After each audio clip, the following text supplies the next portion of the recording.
শুরু করছি হুমাশা গল্পের পার্ট 7। মাঝির সম্মতি নিয়ে নৌকায় উঠে বসলাম। নৌকা চালাচ্ছে, মাঝি বারবার আমার দিকে তাকাচ্ছে। আমার চুলগুলো এলোমেলো, একদম পাগলের মতো। আমার হাত পায়ে মারের দাগ। মাঝি আমাকে বলে উঠলো, তুমি আমগো সালমান আলীর মাইয়া না? আমি কিছুটা ভেবা জায়গা খেয়ে সঙ্গে সঙ্গে বলে উঠি, না। এরপর আর মাঝি আমাকে কিছুই বলে না। দেখতে দেখতে নদীর ওপারে চলে গেলাম। নৌকা থেকে নেমে পড়বো, ঠিক তখনই মাঝি বলে উঠলো, আয় হায়, আমার পাওনা দিলা না?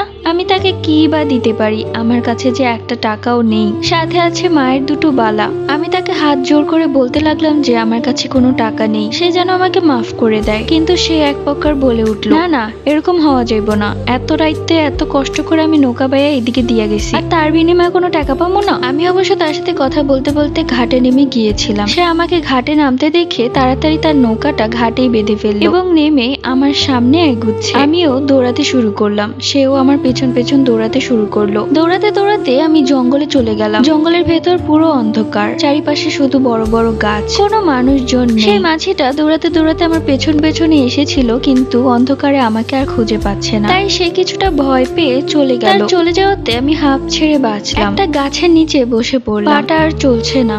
সেই গাছে হেলান দিয়ে কখন যে ঘুমিয়ে পড়েছি তা আমি নিজেও বলতে পারবো না। সকালে পাখির কিচিরমিচির শব্দে আমার ঘুম ভাঙলো। তাকিয়ে দেখলাম সকাল হয়ে গেছে। ভালো মতো তাকিয়ে দেখলাম আশেপাশে কোনো মানুষজন নেই।